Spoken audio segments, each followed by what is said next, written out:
What's up, y'all? Howdy. Hello. How are you doing? If you are new here, my name is Victoria.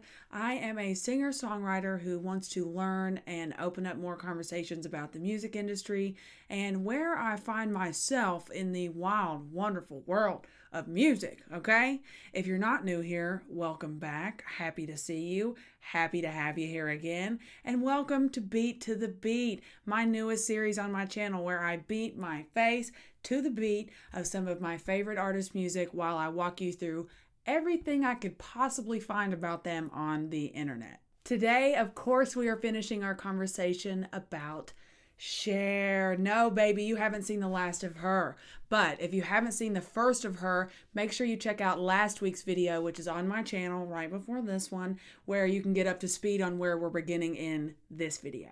Before I get into the nitty gritty, I just want to give a little bit of a disclaimer. All of the information and everything in this video is things that I've accumulated on the wide landscape that is the internet, and furthermore is my interpretation of that information as a fan of these artists, okay? So let's all just have a little bit of love and understanding and believe that I will do my absolute best to tell this story as genuinely as I possibly can. If you didn't get any of the Cher references that I made in the intro of this video, you will by the finale. So if you're strong enough, let's get back into this woman's world and talk about Cher.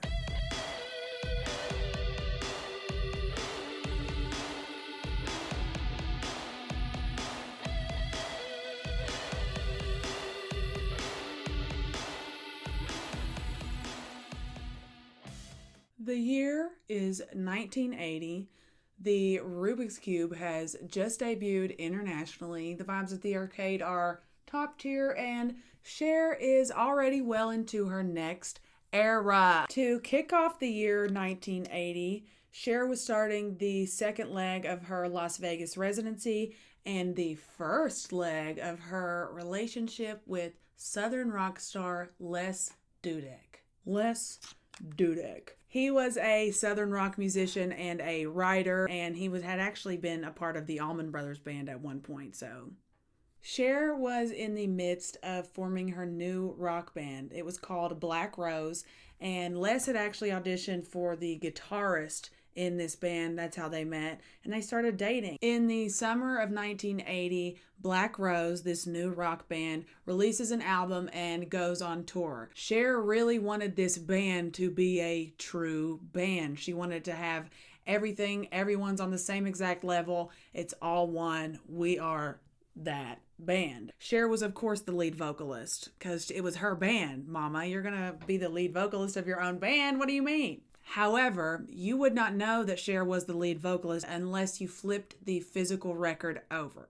The audiences at these shows actually enjoyed the album. It just wasn't received well critically. The critics were not into it. The lack of Cher's presence in the album, in the promotion of the album, on the actual album itself, was really a hindrance towards how successful it was in the industry. And in this band, that team effort group feeling that she wanted went against what her fan base actually wanted from her, which was for her to be the superstar icon legend number one that she is. It wasn't Cher to people, especially with it also being a new rock album. She hadn't released anything like this before, and for her to do it with a band instead of just releasing it on her own was a choice. The band would actually break up the following year in 1981, and there were rumors of a possible second album, but I'm pretty sure because everything flopped so harshly and severely the first time, everything was canceled and it was never spoke of again.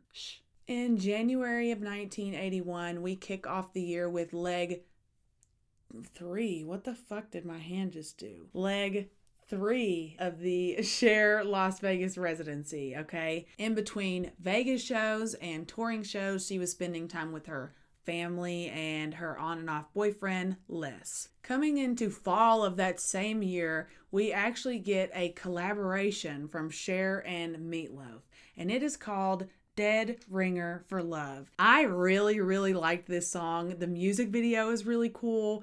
It's Meatloaf, it's Cher. If you've watched Rocky Horror Picture Show, Meatloaf is in that. That's how I learned of Meatloaf. Cher has such a good following. That movie has such a good following. For those two to intersect in that way and finding that out through this research was a really fun moment for me. A little Meatloaf discography. Delicious.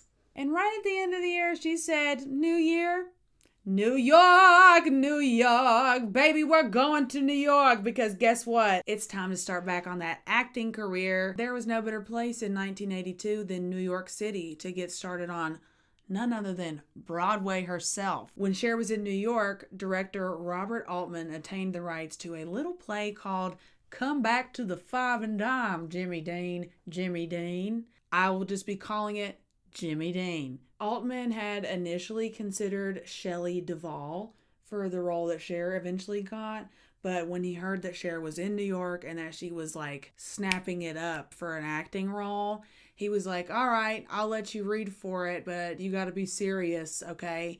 And serious she was. She got that part. She read for it. She read the house down, okay? So this little play, Mr. Jimmy Dean, runs on Broadway from February 8th to April 4th of 1982. The run of this did pretty well on Broadway. Like, it was interesting enough at least to get a movie made out of the Broadway show. But before the movie would come out, we of course would get a new Cher album. The last album that she had released was the Black Rose album. So this was Cher's 17th solo album. It was released in May of 1982. And it pretty much failed on all fronts. I think it's fun. I think it's funky. I think it perfectly embodies the early 80s.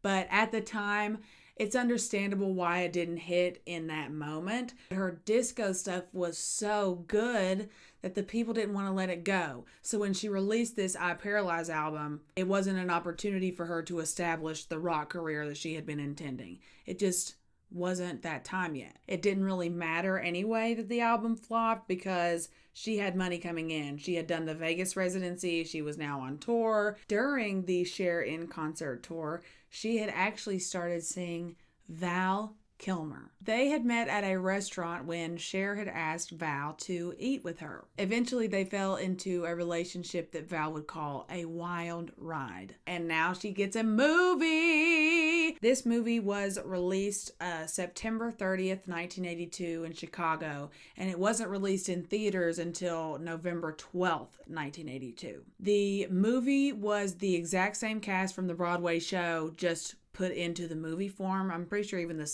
setup was the same. I really, really liked this movie. Her chops come out. Like, she embodies the character. You can't clock her.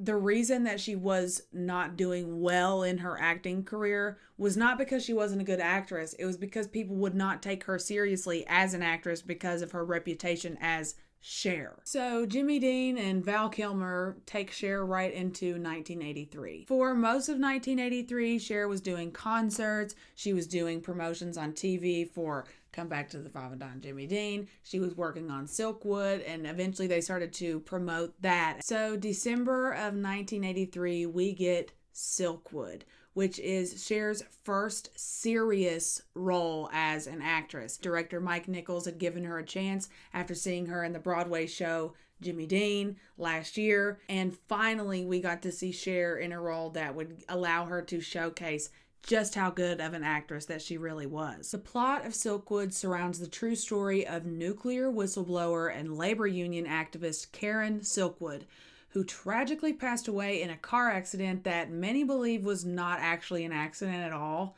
And Meryl Streep plays Silkwood. Kurt Russell plays the roommate, co-worker, boyfriend, Drew Stevens. And Cher plays the lesbian co-worker roommate, Dolly Pellicker. When Cher had gone to one of the premieres of Silkwood, at the beginning opening credits, the audience audibly laughed when Cher's name rolled across the screen for the first time. And that was a drag. Cher took that personally, as I would have as well. But the real tea was, by the end of the movie, nobody was laughing. She had shown everybody exactly why she had gotten cast in that role to begin with. Silkwood takes us right into 1984. On January 28th, 1984, at the 41st Golden Globes, Cher actually won the award for Best Supporting Actress, okay? She had been nominated the year before for Jimmy Dean, but ultimately didn't win. So when she came back this year, she swooped that win right up. After how successful Silkwood was, she really was booked and blessed for the rest of the 80s. There was no stopping her now at that point. She was also nominated at the Academy Awards for Supporting Actress in Silkwood, and she was still with Val Kilmer at this time. She looks absolutely stunning in this outfit. Unfortunately, this is pretty much where Val and Cher's romantic relationship ends. They really didn't last much longer after this, but they do remain wonderful friends. At the end of the day, Cher said he was an incredible kisser. And the reason that they didn't work out is because it was too hot and it was too intense. In true Cher style, she would not be lonely for long. And she started seeing a man named Josh Donnan. She is getting all these reviews. She's getting awards. She's getting recognition. She's finally getting to do the acting gig. And she wants to go right deeper into it. She's not interested in a music career right now. So we get movie after movie after movie in the 80s. First up on the movie list is Mask. This movie came out March 8th, 1985. And this movie is based on the true story of Roy L. Dennis, also known as Rocky.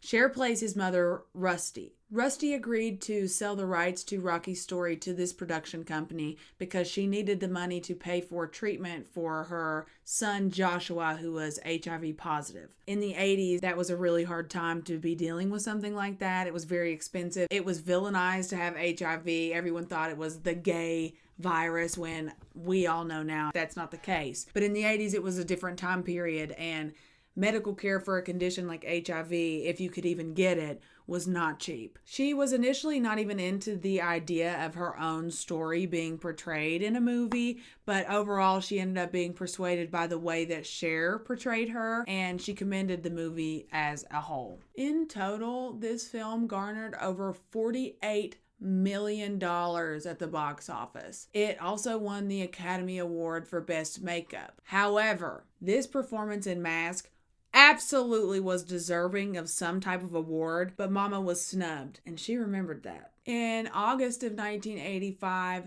Cher actually attends Madonna and Sean Penn's wedding. At this wedding, she meets Tom Cruise and they start dating. Yes, she's still seeing Josh Donnan too, but she's not monogamous. We know this. Just keep that in mind throughout this entire decade. Tom Cruise was actually Cher's previous boyfriend, Val Kilmer's co-star in the movie Top Gun. It's the Scientology for me. Nonetheless, they are seeing each other pretty casually throughout the entire year of 1985.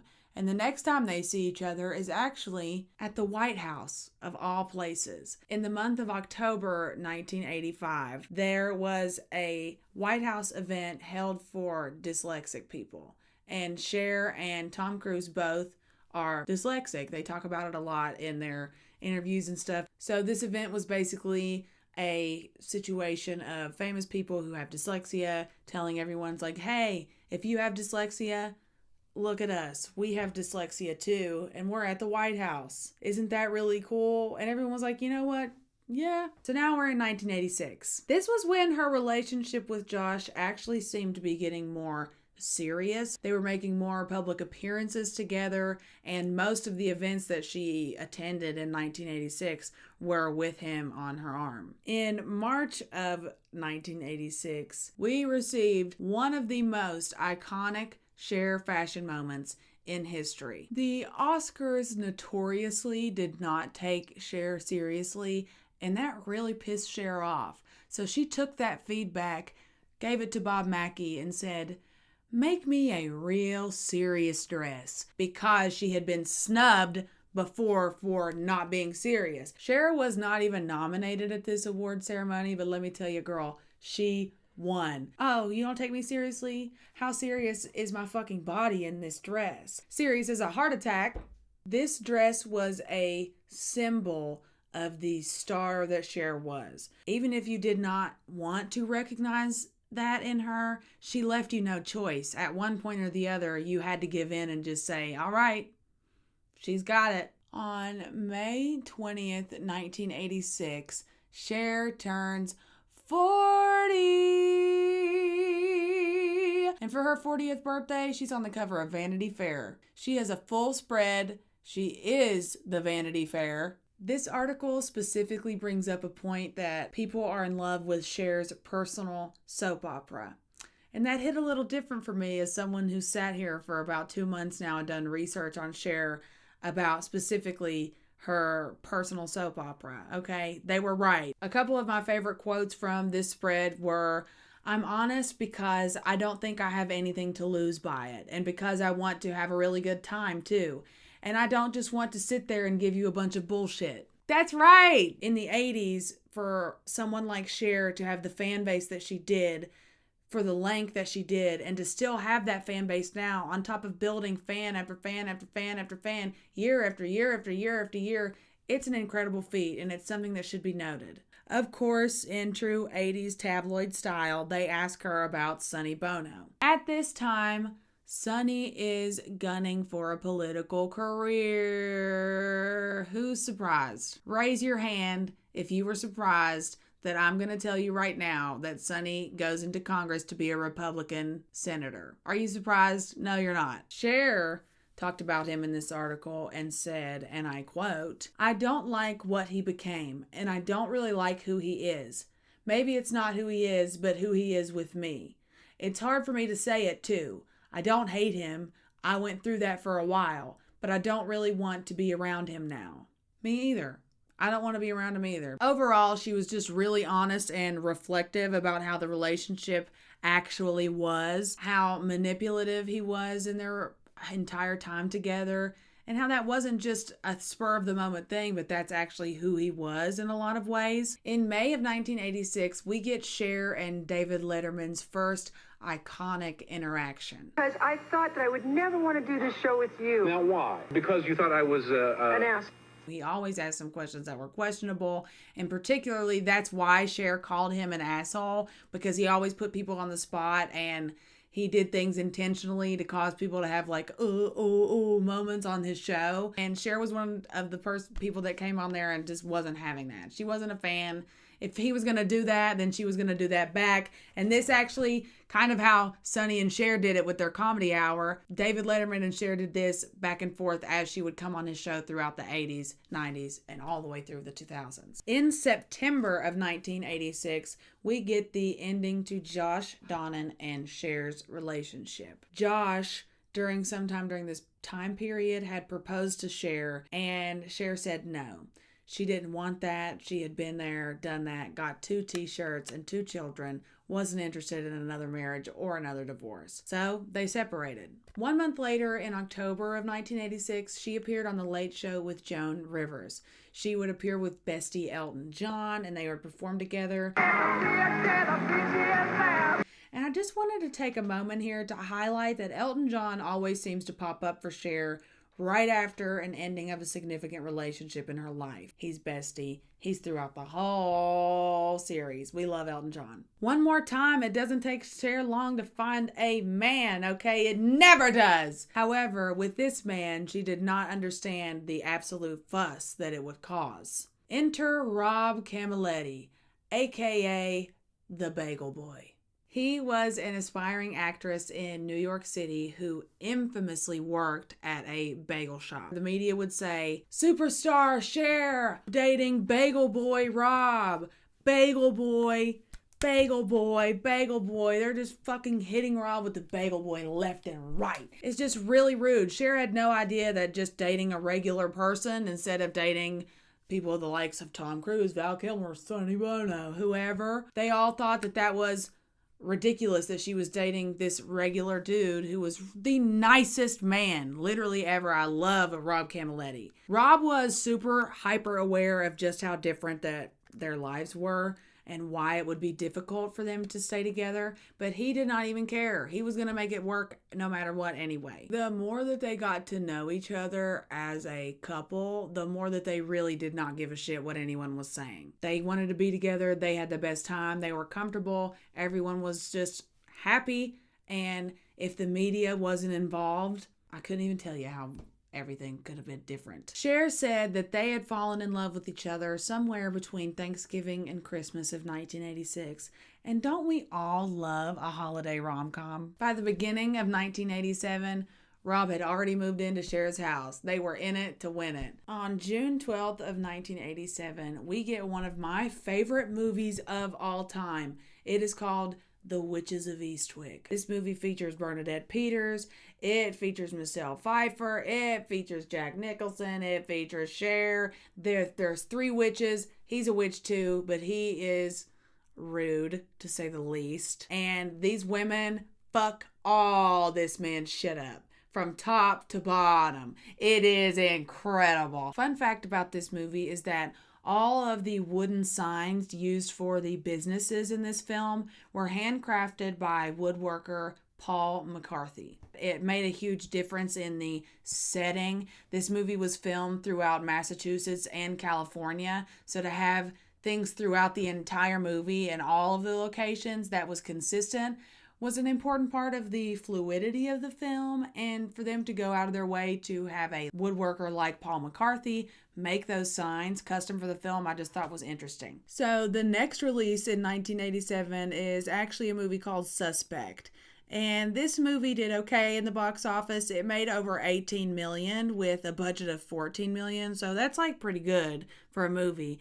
This wasn't my favorite of the movies that Cher did, and it wasn't the favorite of the fans at the time. Like, it was fine, but in comparison to the other work that she had done in the 80s, it just wasn't as interesting. It was another serious role though, and it still looked good on her resume, still looked good on the Wikipedia that I looked at. I just wasn't interested in this movie as much as I was the previous one, which was Witches of Eastwick, which had all these cool effects and all this music and all these beautiful women and Jack Nicholson, like all this stuff. And this one just didn't match that energy for me personally. Finally, in November of 1987, we get Cher's return to the music industry, okay? She's back. We needed this. Her relationship is absolutely flourishing. Her movie career is incredible. Everything's going so well. And of course, what else could happen with that other than her music career having that same energy? Her 18th solo album was a self-titled album released through Geffen Records. Does that name sound familiar to anybody?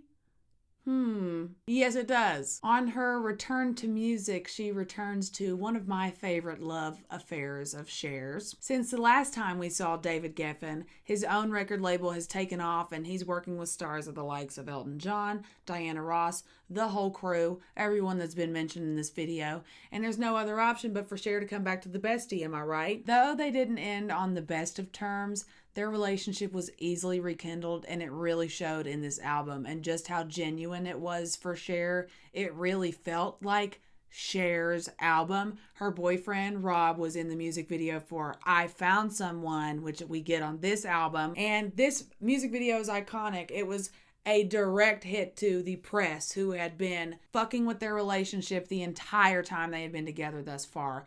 And this video, he was an actor. He deserved the opportunity, first of all. But of course, everyone got it turned around backwards. And instead of it being a good moment for him in his acting career, everyone turned it around. It backfired on him. And people looked at him as it was like, oh, she just gave it to her boyfriend, this, that, and the other. Completely overlooked the fact that he was extremely handsome. He was extremely talented. He's the man that's treated Cher the best in this entire series thus far, okay? Rob is my favorite, and everyone treated him the worst, and that is infuriating to look back on now in 2021. So in November of 1987, we actually get another iconic David Letterman moment. However, this one is not so funny. Sonny asked Cher to help him out in his bid for running for Senate and doing all this stuff in the government. And Cher, as a favor to him, agreed to go on the David Letterman show. Once they got on the show, David, the asshole, quote unquote, pretty much elbowed them into doing I Got You, Babe live on the air in front of everybody. And she looks back on this performance in an unpleasant light because it was just kind of messed up. On a show where David Letterman gives everybody shit for literally everything, yeah, it's kind of fucked up to have this divorced couple on the show who's obviously not on good terms right now because of political differences while Sonny's doing this, and then have them sing the song that was the pinnacle and the subsequent failure of their career. Yeah, not so good on David Letterman's part, and Cher is not a fan of this entire performance because of that. She didn't like how she sounded in the performance because she was uncomfortable, like physically, emotionally uncomfortable. It's like, if you're uncomfortable with the situation that you're performing in, it's going to be really hard for you to give an authentic performance unless you're doing, to each their own. For me, I got that. I understood what she meant by that. But despite the performance not being the best to look back on, she did get the opportunity to promote her next movie, which would come out in December of 1987, and it was called Moonstruck. This is where we get the infamous Snap out of it. snap out of it. I can't fucking do it. I'm not doing it again. I'm not doing it again. You snap out of it. She attended the LA premiere with Rob, and she was harassed by the paparazzi yet again. That she's photographed being like kind of in their face, but it's not an aggressive in their face. She's literally smiling and has this like vibing, but they're just surrounding her all the time like hounds. They're awful. They treat both of them like shit. They follow them around. They start putting hits out on like where they're going to be, who they're going to be with, this, that, and the other, following Cher all the way home to her house. And it just gets worse and worse as time keeps going on. As we go into 1988, she continues her relationship with Rob despite the paparazzi, and she continues promoting Moonstruck as she is nominated for so many awards. We kick off the year with the 45th Golden Globe Awards, where Cher actually wins the Golden Globe for Best Actress in a Comedy Musical for Moonstruck. And just a couple months after that, in April of 1988, she wins her first Oscar. Woohoo! She finally gets the Oscar. The Academy understands that, yes, she is that serious bitch. Okay? She has been that serious bitch. She always will be that serious bitch. So, unfortunately, in July of 1988, there is trouble in Bageltown. On July 27th, Cher frantically calls Rob after arriving home to a horde of paparazzi blocking the entrance to her home. The paparazzi were allegedly following a tip that Cher and Rob were getting married, because that's so important that you have to harass a woman at her own home. They were not just like harassing her, like just like verbally, they were literally pulling at her car doors. They were hitting the window. They had the cameras there. She was completely overwhelmed, and she was by herself at the time, so she didn't have anybody there to help her. So that's when she frantically called Rob. As he is pulling in and trying to dodge the people and cars and cameras surrounding the entrance of Cher's house, Bagel Boy busts into the car of a photographer whose name was Peter Brandt. There was damage done to both vehicles and Brandt's camera. Rob was actually arrested and booked for the investigation of felony assault with a deadly weapon. Brandt even went as far as to accuse Rob of trying to kill him. Like, are you fucking kidding me? Cry me a river. Why don't you go cry about it, Mr. Brandt? That's ridiculous. You suck. You shouldn't have been there in the first place. A media frenzy follows this event that is so severe, it forces Cher and Rob to hold their own press conference. During this infamous press conference, Cher had used Madonna and Sean Penn's relationship as an example for how her and Rob's relationship was not in defense of them against the press. This, in my opinion, is the beginning of the Cher and Madonna feud, which we won't actually get more deep into until 1991. The outward media interference was inwardly wearing on their relationship with each other. Rumors she was pregnant, rumors she was getting married, literally anything that they could think of, they would put in these tabloids. And it was all about the media attacking women. You did not see tabloids talking the way they talked about Cher, saying those same things about men. In fact, I want to know who was writing the articles about Sonny Bono being 27 years old and dating Cher when she was 16. I've done 2 months of research if anybody can find an article and link me to that. No, didn't think so. Rob was absolutely demonized by the media for no reason, and they did the same exact thing to Cher all throughout the 80s because she was just dating men.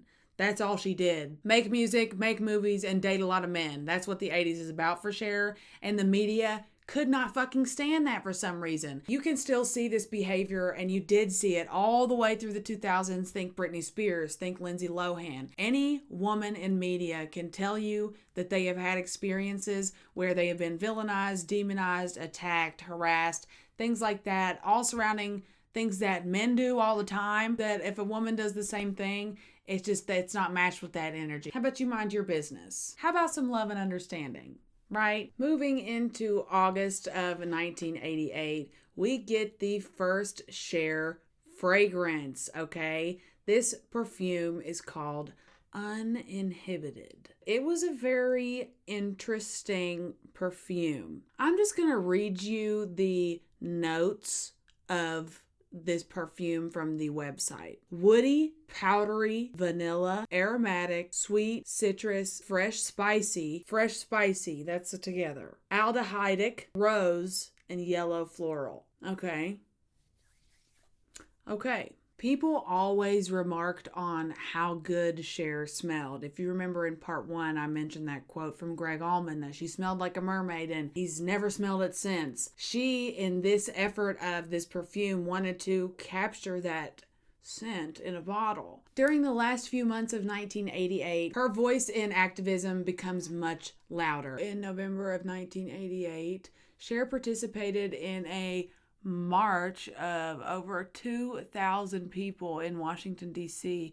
to demand the restoration of funds to low-income communities across the country. This followed a severe cut in national funding during that year. And that takes us right into 1989. Finally, in June of 1989, we get another Cher solo album, and it is called Heart of Stone.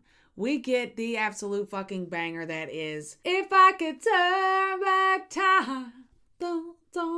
In that music video, her son, Elijah Blue, actually is the guitarist for the song, which is so cool. The original album cover was a painting by Octavia Ocampo. If you look closely, you can see that the heart is actually a part of the human skull illusion being created with the addition of Cher in the left bottom corner. This would become her first ever top 10 album by the fall of 1989. I really love this album cover, and I feel like if this album was re-released again in 2021, they would most likely re-release it with this album cover in favor of the one that they ended up doing it with because of how incredible this art is. Unfortunately, with the success of Heart of Stone came the failure of Rob and Cher's relationship. The mounting pressure of the paparazzi and all of the seriousness and all of the attacks on both of them and their relationship was negatively impacting not only their relationship with each other, but their ability to work. Rob was just an actor. He was trying to make a name for himself, and being attached to Cher at this point, no matter how much they loved each other, was just more detrimental than it was positive, and they both knew that. Thankfully, they would remain incredible friends even to this day, and Rob is absolutely my favorite of Cher's boyfriends ever. To wrap up the year of 1989, we get one more iconic Cher performance, and that is the MTV Video Awards performance. At this performance, she does If I Could Turn Back Time and wears an outfit that was, for this era apparently, pretty controversial. And she shows off that butterfly tattoo I told you all about in part 1. At the end of 1989, she also started seeing Richie Sambora of Bon Jovi.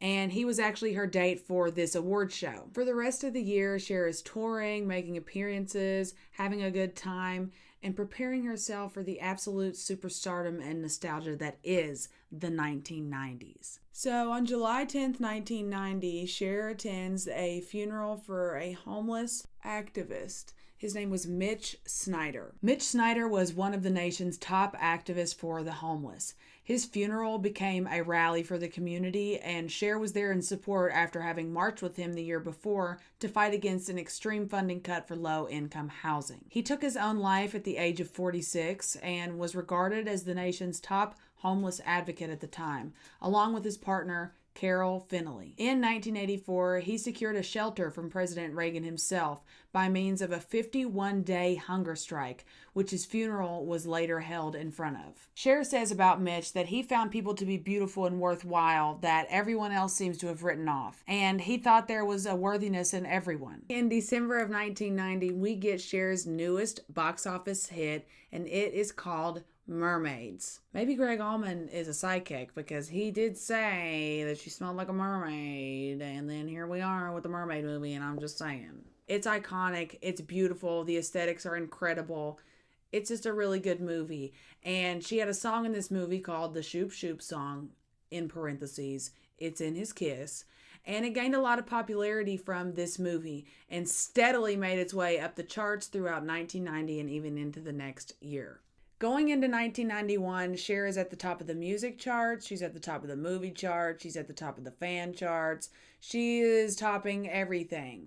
In 1991, Cher released 2 home fitness VHS tapes. The first of which being called A New Attitude, and the second of which being called Body Confidence. This was super successful for her, and she wore some iconic workout outfits and genuinely seemed like she was having a good time. On June 13th, 1991, we get Cher's 20th solo album, and it is called Love Hurts. With Love Hurts, you get one of my personal favorite Cher songs called Love and Understanding. Holy shit, is this album so good. And the reason it's so good is because Cher genuinely loved the music that she was singing. In 1991, we also get the true beginning of the Madonna versus Cher feud, or more likely the Cher versus Madonna feud, because the tea gets hot here in an interview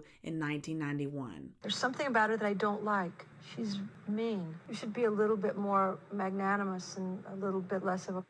No, I think she called her a... Oh my God, you're on television. So because of this one interview, all of the subsequent interviews that Cher has in 1991, they all ask her about Madonna. And Cher's ready to answer. But, I mean, she's unbelievably creative because she's not unbelievably talented. She's not beautiful. She's creative, but she's rude. And then I used another word and they bleeped me. All of this back and forth adds a ton of fuel to the fire, and now the fans are involved and everyone's kind of like going back and forth. But honestly, between us here, between me and you, I think this was all for the gag. I think this was good for both of them. Who doesn't love 2 feuding gay icons? I know that I do. I don't think it was as blown up as the media made it seem to be, because that's what they did. That was their job. You know what I'm saying? In 1992, after the success of another album together with Love Hurts, Cher and David Geffen's love affair takes another turn as he comes out as gay. So though they didn't end up together how David or Cher initially thought they would, obviously they were meant to be together in their albums and in their music and in their friendship.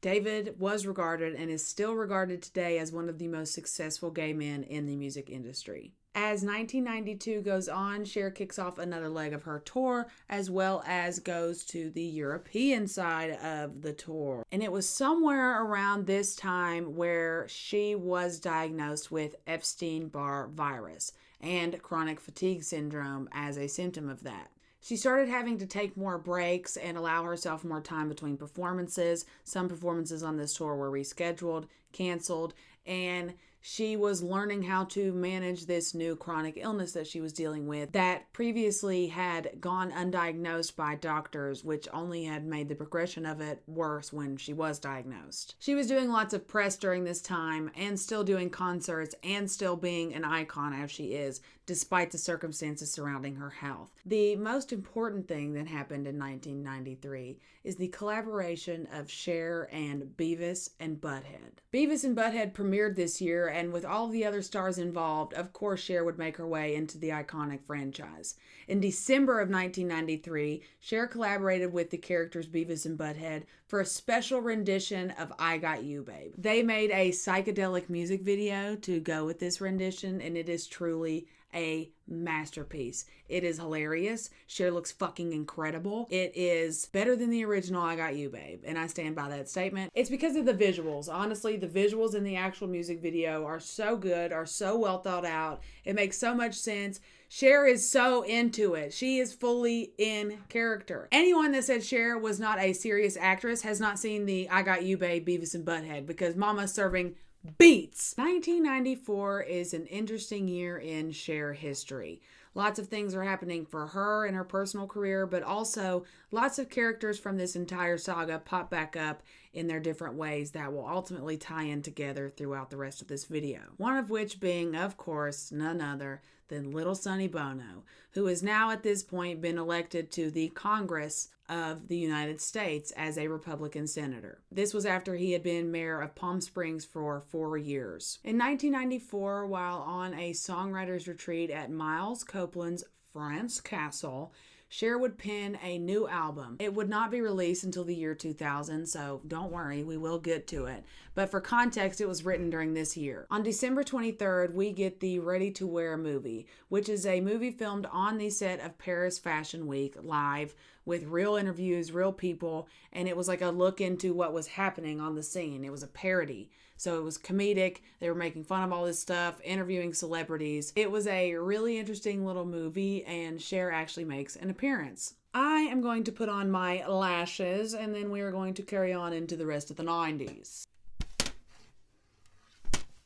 So, 1995 was actually a pretty big year for Cher. In April of 1995, Chaz takes power over his coming out story for the first time. At this point, Chaz identified as a lesbian, as this was pre-transition. Chaz actually also worked for GLAAD at this time, which is the Gay Lesbian Alliance Against Defamation. They do all kinds of incredible work in the community. Cher talked pretty openly in this interview about how badly she handled it when Chaz had been outed the first time in 1990. She actually kicked him out of the house and had a terrible reaction. Less so for the fact that they had come out, more about the fact that she was the last to know, which it doesn't matter. You shouldn't react that way when your kid comes out. And in this magazine was actually when Cher took accountability for that. As per Chaz, Sonny had reportedly taken this news well. But in Congress, less than 1 month after Chaz's Advocate magazine cover story had come out, Sonny co-sponsored the Defense Against Marriage Act in Congress. If you don't know, this legislation defined marriage by law as between one man and one woman, as well as allowed states to refuse to recognize same-sex marriage by law. It would take almost 20 years to begin to undo the damage that was done by this bill. If you were looking for a Sonny Bono character arc in part 2, this is not the place for you. There is no character arc. In 1995, we get the first release of Cher's It's a Man's World album. It would not be released in the United States until the following year. I'm going to go ahead and talk about this album now because it did get released twice, but it's the same album. Walking in Memphis is one of the best songs that Cher has ever done, and it's a cover of a Mark Cohen song. And in the music video, she dresses as Elvis Presley, and she does the whole gig. It's another drag moment for Cher. It's a really cool music video, and I love the way that she does this song. In my opinion, this album is really underrated. It shows a wide vocal range from Cher. She's hitting hips and dips and lips and tips and tops. She's literally going all over the place. The style is all over the place. And maybe that's why people don't like it, but as someone who enjoys a collective album, I love the songs on this album, and I like the cover art. Just the vibes all around for me on this one are so good. I enjoy it. I wish it would have done better commercially. So now we are in 1996, and the first large event of the year is a new movie release. Cher appears in the movie Faithful. Cher receives a diamond necklace from her husband, as well as the gift of being killed by a hired murderer. The budget was $13 million and they only made $2 million at the box office, so did not fare very well for Cher. But things get a lot brighter on May 23rd, 1996, when Cher and RuPaul host The Last Dance at Studio 54, iconic disco studio at which Cher had gotten most of her disco hits popped off in the 70s, right? RuPaul performed Supermodel, Cher performed Take Me Home, Gloria Gaynor performed I Will Survive. You had Turn the Beat Around by Vicki Sue Robinson being performed. Donna Summer performed, of course, Last Dance.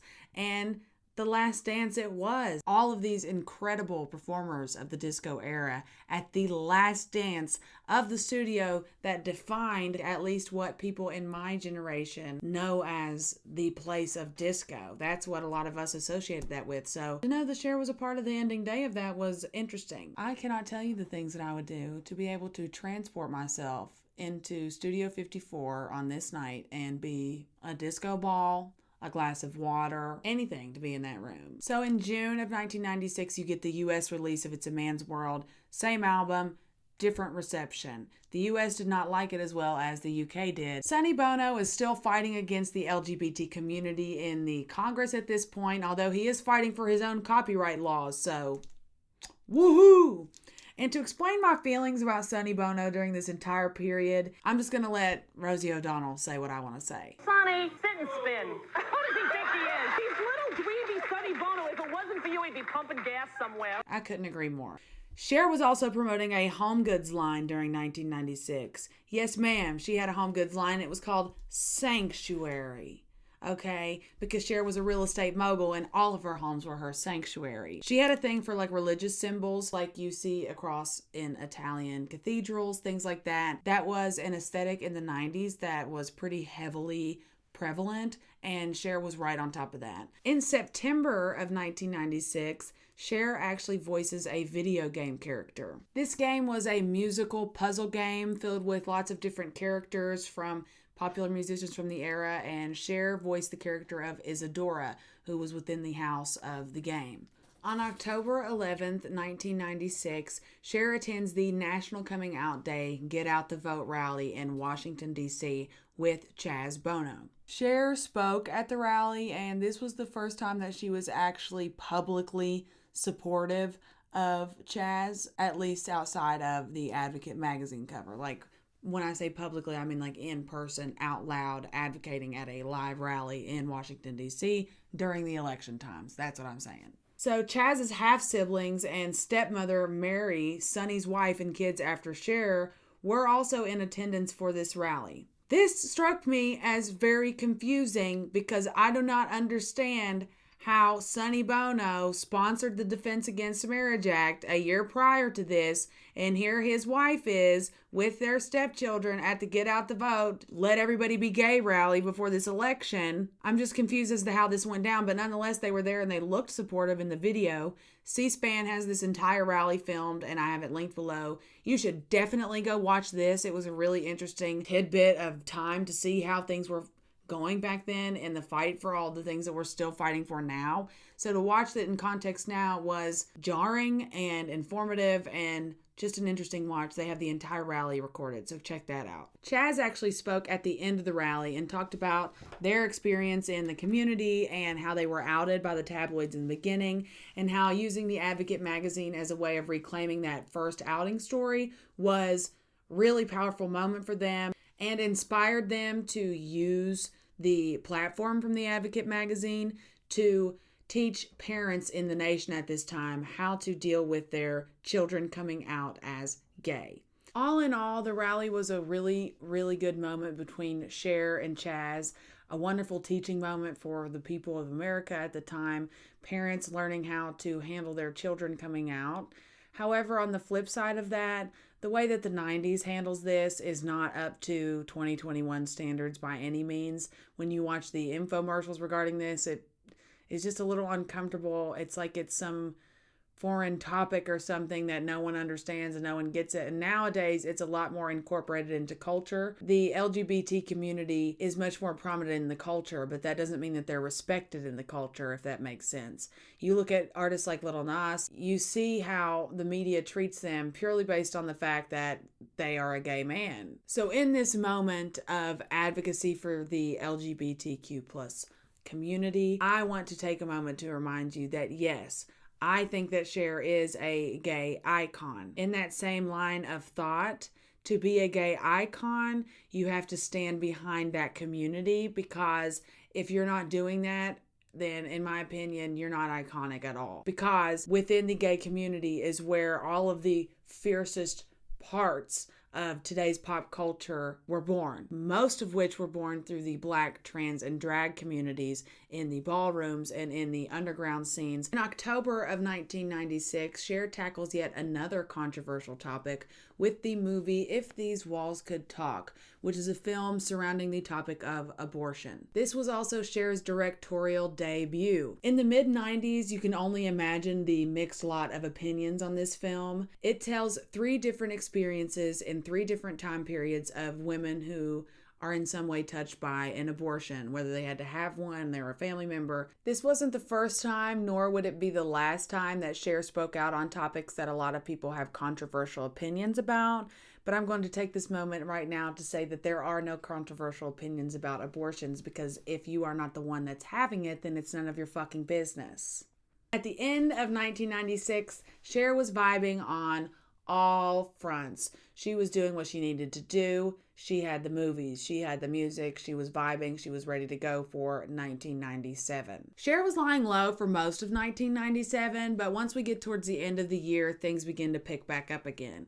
She has an appearance on the RuPaul show where Ru interviews her. They talk a lot of fun. They have a wonderful little time. And this again is another connection of their relationship, which would resurface in 2010. In December of 1997, just a few months after this, Cher attended an event in New York City with Donatella Versace and Madonna, of course. And you look at this picture and you're like, wait, aren't Madonna and Cher in a feud? And I'm like, yeah, what the fuck? That's what I said. But this is where I want to make that point where I'm like, was it a real feud?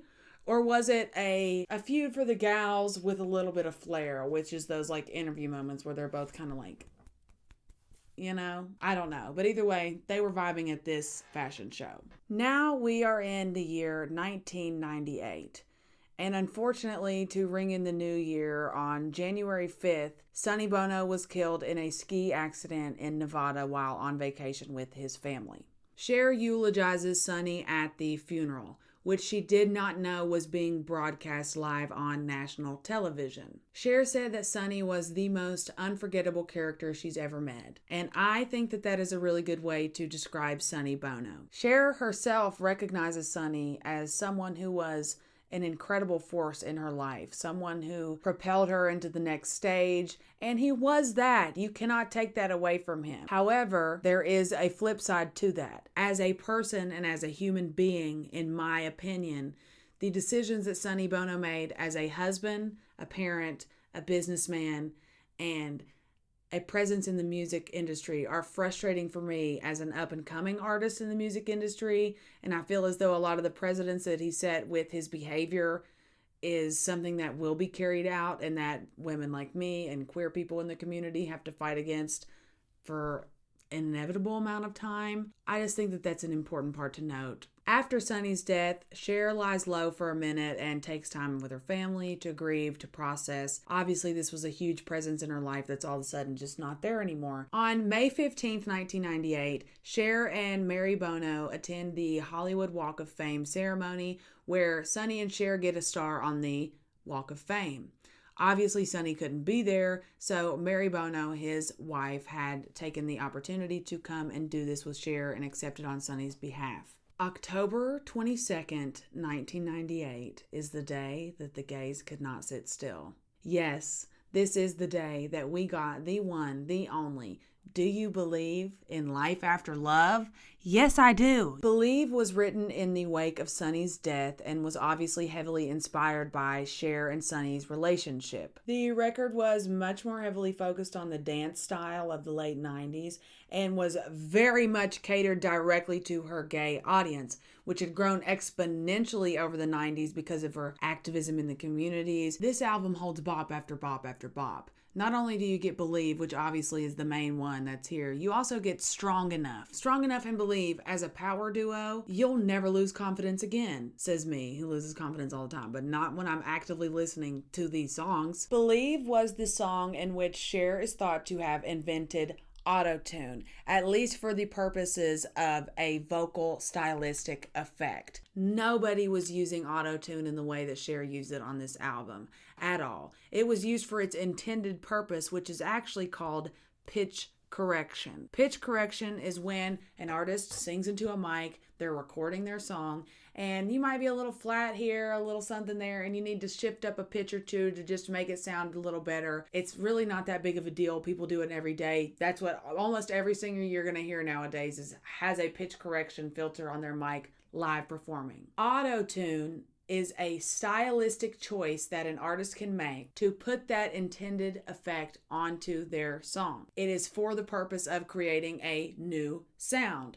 You can hear this same thing in artists like T-Pain, who also was criticized heavily during the time when I was a kid and T-Pain was a big star, which he still is. T-Pain fucking rocks. But he was criticized for his use of autotune as if he was like trying to hide his real voice. When if you got, all you have to do is look it up on YouTube, girl. Like, it's right there. He can sing better than anybody that you've ever seen. Artists are allowed to use effects to make choices on their music. That's the beauty of being a musician. That's the beauty of knowing how to produce music. Do what you want to do, and that's what Cher did. It was a great choice, wasn't it? This effect, autotune, is now known in the music industry as the Cher effect because of this song and album as a whole. Now we are in 1999, and to kick off the year, we get Cher singing at the Super Bowl. She is responsible for the national anthem, and let me tell you, the first time I watched this, if I was a person sitting and watching this in 1999, I would have considered entering the military because of this performance. I could not imagine being a football player at this game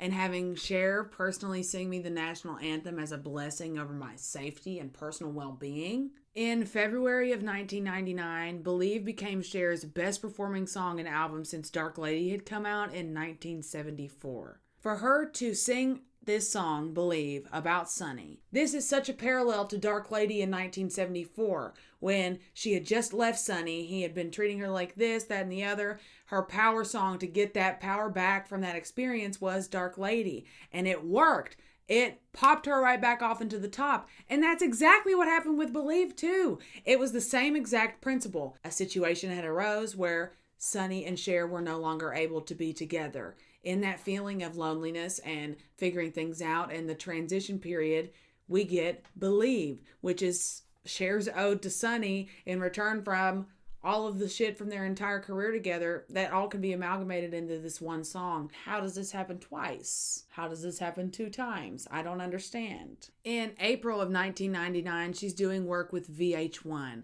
The first of which being that she is their Artist of the Month for April. Just a couple days after her announcement of Artist of the Month, she is on VH1 Divas Live. And she does this performance with Tina Turner and Elton John. She also has her own performance of If I Could Turn Back Time. It's really incredible. There are clips of it on YouTube. They had all performed together previously in the 70s on the Cher Show. It was a really, really good show. And the VH1 Divas Live series is always pretty much a hit, so I recommend watching all of those. May 16th, 1999, we get Cher's newest movie, and it is called Tea with Mussolini. This movie had a budget of $12 million, but it made over $40 million in the box office.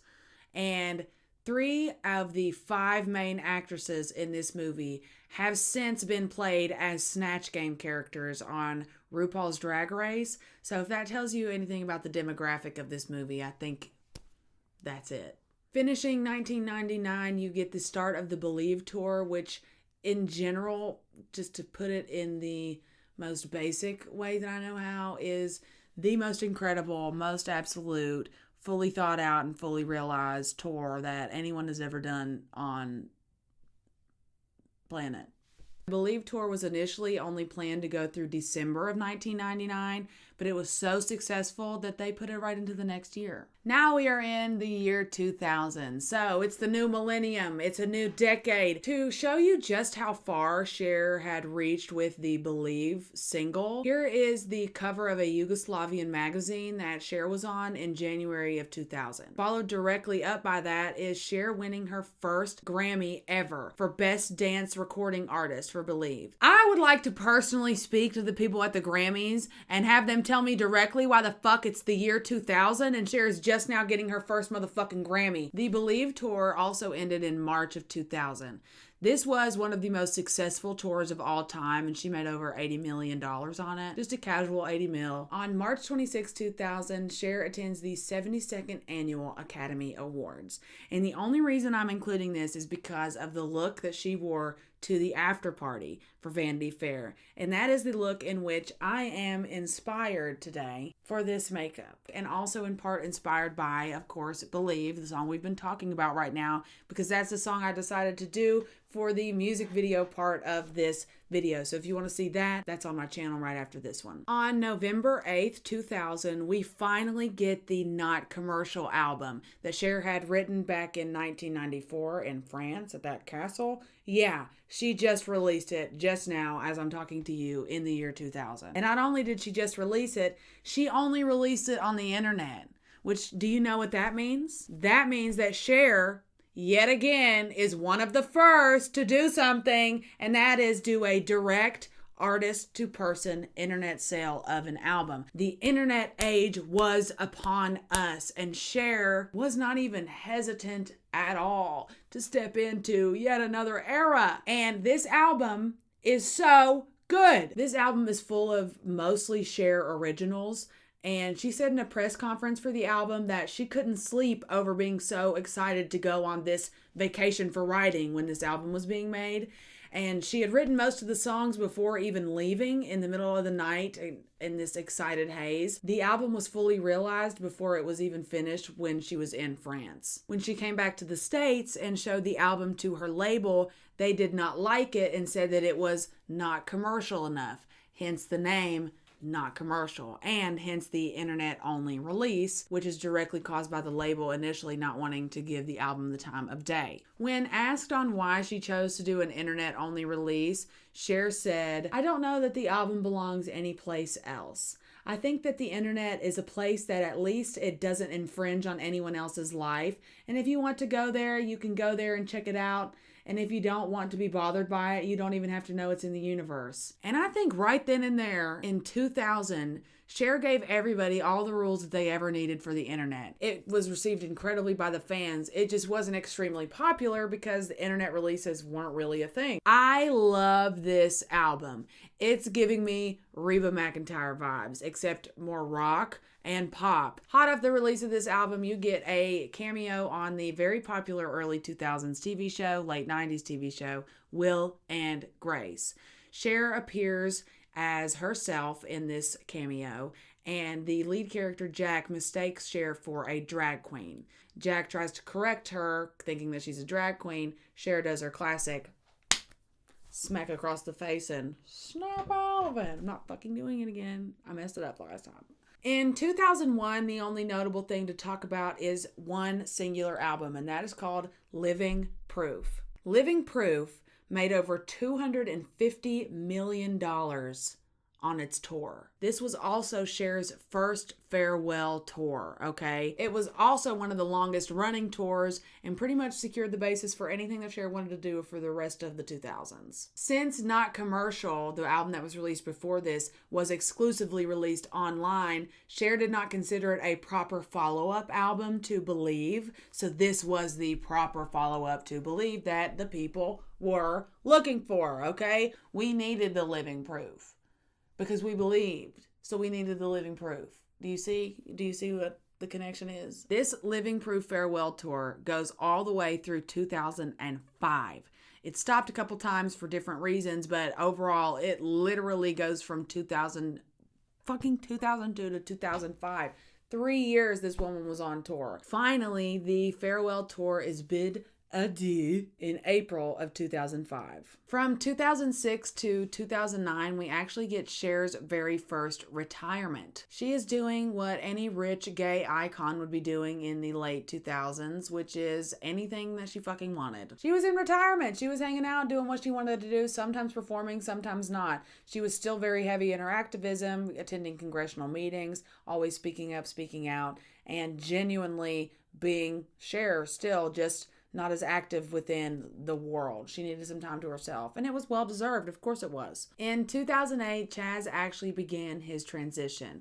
By 2009, he had been able to go through his publicist and announce his name change. He has given so much context freely and openly to the world, and so many resources for parents and members of this community to learn more about how to handle things, how to do this, that, and the other, especially the younger members who, if you're watching this and you might not know what the hell's going on most of the time, resources like Chaz Bono are someone that you should always stick around with. Now we are in the 2010s, and this is personally my favorite Cher era.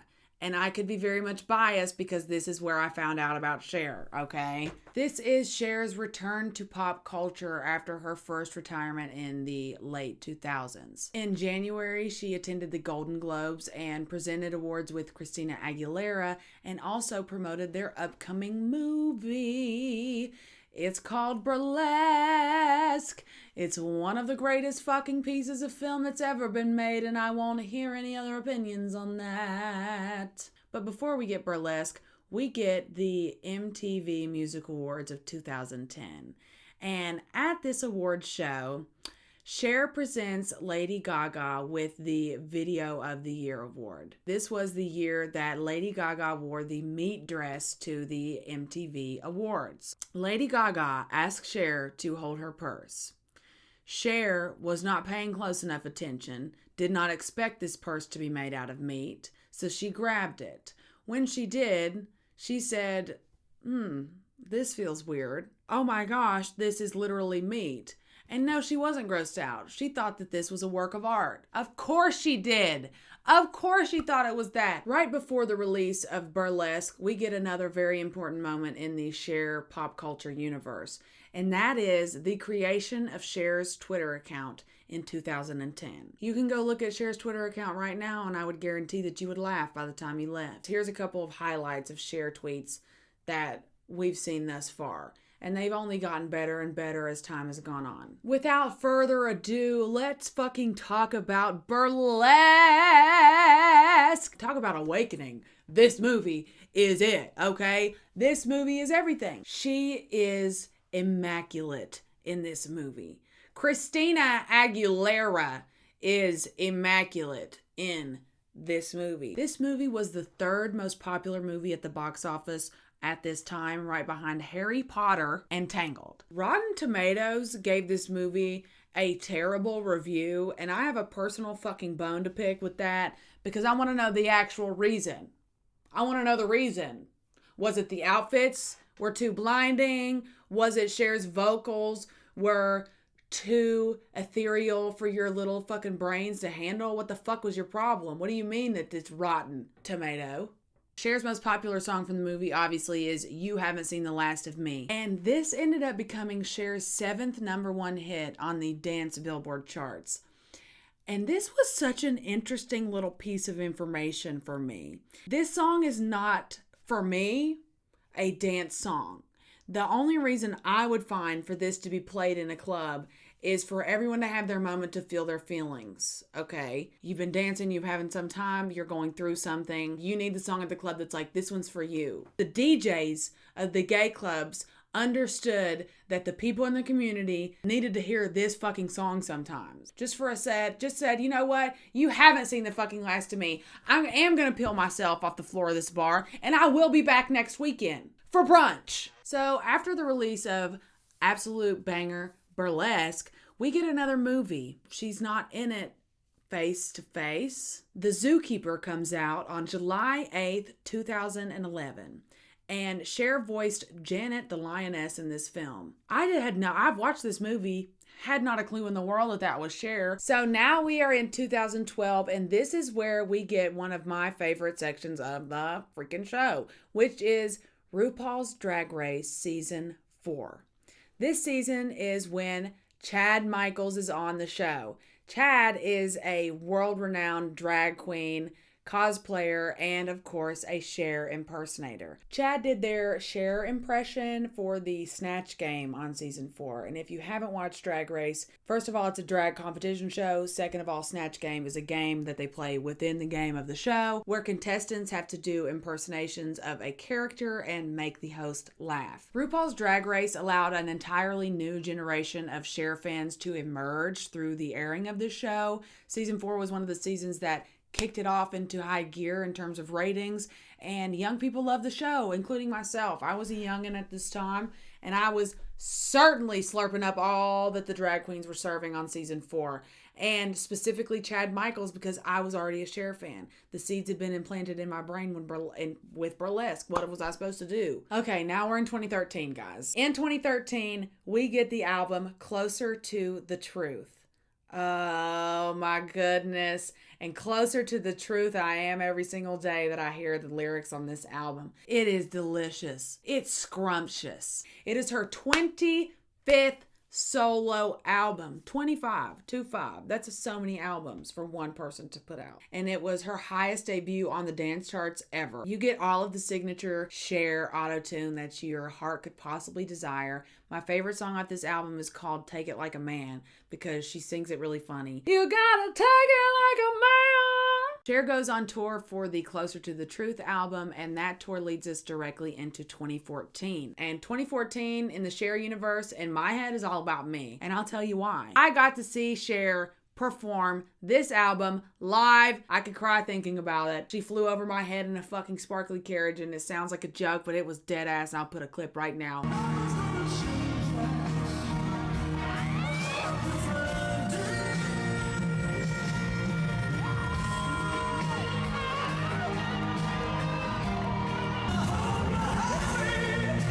There were holograms. There were outfit changes between every single song. Sometimes multiple outfit changes between the songs.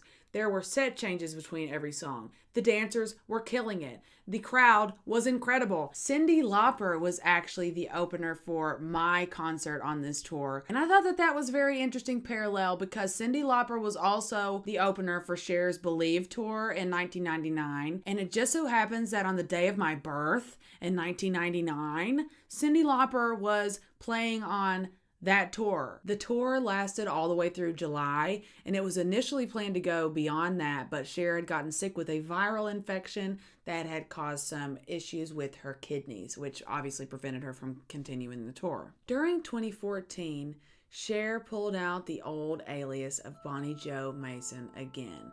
And here is where you will find my conspiracy theory regarding the name Bonnie Jo Mason and why I think it's cursed. If you've watched part 1, you know the first half of it, which is that the song was banned on radio stations because of the way the public perceived it. She was using the name Bonnie Jo Mason during that time. All right, well, that's just a one-off thing. Not being able to access the song under this name, that's just a one-off thing. Is it though? It's not. Because in 2014, Cher collaborated with the Wu-Tang Clan, okay? She was featured on 2 songs on a super secretive album called Once Upon a Time in Shaolin. This album was produced over the span of more than 6 years, and on top of that, it was only produced as one singular hard copy. It was meant to be a piece of art. Unfortunately, when it was auctioned off to probably the worst buyer that they could have possibly anonymously auctioned this off to. And his name was Martin Shkreli. And in 2018, Martin was convicted of security fraud and all of his assets were seized by the feds, including the one singular copy of this album. On July 28th, 2021, the album was sold yet again to another anonymous buyer. Will we ever get to hear the full Bonnie Jo Mason / Cher feature on this album? I'm not sure, but you can hear little snippets of it if you look it up on YouTube. You look up Cher, Wu-Tang Baby, they rock the world. 2015 is a pretty low-lying year for Cher. She's not doing much. One significant thing that does happen during this year is the last Late Show with David Letterman. This show had been an iconic series of back and forth between Cher and David Letterman. They had developed a very much frenemy relationship. By this point, he's a lot less of an asshole than he was back in the 80s. They did the last show together in homage of the friendship and frenemy idea that they had built with their audiences over the last 40 years. In November of 2016, we have, of course, the election that had happened. I do not want to get into this literally at all, but I will tell you this. Cher was pissed. Me as well. In 2017, Cher receives the Billboard Icon Award, and she performs If I Could Turn Back Time and Believe. Celine Dion was actually caught singing backstage while Cher was on stage singing, and this went like viral on social media because of how big of a stan Celine Dion was, and I'm in the same boat. I understand. In August of 2017, we get a very interesting discovery for me on this Cher journey, and that is in a Netflix original series called Adventures with Tip and O. Cher is a featured character on the episode Chersephone, where she performs 2 songs, Ooga Booga and You Do You Boov. Listen, when I tell you that Ooga Booga is a fucking Ooga Booga bop, I mean that with my whole heart. I really enjoy the song. I had never heard of it, never even thought about it, never even imagined this as a possibility. I love this song. I can't even tell you why. It's just really good. The music video is really good. The animation is incredible. Right after this, she began filming for Mamma Mia, Here We Go Again, which would be released in 2018. The movie came out on July 20th and was pretty much immediately solidified as a box office hit. She also came out with a full ABBA cover album, including a version in Spanish. And it was literally incredible. This, of course, was accompanied by a tour called the Here We Go Again tour, and it was marketed as another farewell tour. So now we're on the 3rd farewell tour. Here we go again, girl. And that's right. I actually got to see this tour as well. My friends and I, we had a good old kiki time at the back of the nosebleed seats up against the wall with our vape pens and our cups. It was not as high energy as the 2014 one, not gonna lie, but that was to be expected for me. And I didn't give a shit anyway. I was in the same room as Cher. She was performing. She was great. I was drunk. I was with my besties. I was having a wonderful time, and it was Cher, bitch. Who cares? In November 2018, we actually get the opening of The Cher Show on Broadway, okay? This was a musical rendition of Cher's life, and the cast for this show was incredible. I actually got to see this in New York. It was amazing. It was beautiful. The cast was incredible. The costumes were incredible. It's a musical. We love that. On December 2nd, 2018, we have the Cher Kennedy's Honor Center performances. So Adam Lambert actually sang a tribute to Cher, doing a ballad version of Believe. Absolutely incredible. This fucking performance is so good. Cyndi Lauper also paid tribute at the Honor Center, as well as Little Big Town. In 2019, she was still doing the Mamma Mia Here We Go Again tour all year long. And she was also working on a perfume that would be released this year. It was called Cher Eau de Couture, and she had been working on it for actually 4 years before it was released in 2019. Of course, most of all in 2020, we had a pandemic, which means most people were doing nothing, and Cher was spending her time enjoying her life, doing what she can with what she's got, which is vacations and keeping up with her health and being on Twitter, being the meme queen that she absolutely is. Finally, we have arrived to this year. The year is 2021. Is it? It feels like it's 100 million too. But in March of 2021, we get Cher and the Loneliest Elephant. This documentary details Cher and her involvement alongside animal aid groups to free Kavan, known as the loneliest elephant in the world, after his partner passed in 2012. And the zoo he was being kept in was neglecting him. With the help of a petition, lots of work, and of course, Cher, he was moved to a new sanctuary and is now happily living out his days. Cher released a single with this documentary called Walls. The sanctuary actually completed the renovations needed on his section of the little forest, and now he has all this space to roam and run around and have the most best life that Cher could have possibly given him. As of most recently in July, we of course have the selling of that album that I talked about a minute ago, and we also have Cher joining TikTok. And for me, what this represents is the amalgamation of Cher being a meme of herself. Does that make sense? She's finally gotten privy to the memification of her. I feel as though Cher on TikTok is the perfect representation of how much of a pop culture chameleon she is. How she literally just shifts and changes and does what she needs to do to make herself relevant to the next generation and the generation after that. It seems like no matter what she does or where she comes from or what she puts out, there's always another audience base waiting to discover Cher, like I did when I was a young kid, and maybe some people will through these videos, I don't know. Either way, through all the years and all the career paths and the successes and all of these different experiences that she's had, one thing remains consistent, and that is Cher. It's not often, for me, in my opinion, that you see an artist that does this so well and so seamlessly throughout the years, where their fan base is so well developed, so loyal, and so widespread that at this point, is there anything that could break down a Cher fan base? I don't think so. She's always there. She's always relevant. And she has been for 60 years at this point. And she has no plans of stopping soon. We still are expecting a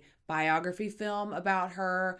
She is re-releasing older albums remastered and reworked as we speak. So if you really want to know what Cher's doing, you have to go follow Cher on all of her social medias, because that's really the only way to know. I, for one, am grateful to Cher for being a presence in the music industry that has broken down a lot of barriers for people like me and has been a presence that has sustained themselves. I'm just a huge Cher fan, and I can't tell you how much fun I've had putting the series together, and it's weird now that I'm at the end of it now. Here we are again, and it's my time to leave you. Just like last week, if you want to see me do my favorite Cher song from this era, if you can believe it, in this look, you can go to my channel and watch the full music video cover that we do. I want to know all your thoughts and feelings about Cher. What do you think? How do you feel about Cher now after you've watched part 2? There was obviously so much that I couldn't fit into this video for timing and other reasons, but if there's any artist that you think of that you'd like to see this style of format based around, definitely let me know in the comments below. And don't forget to like,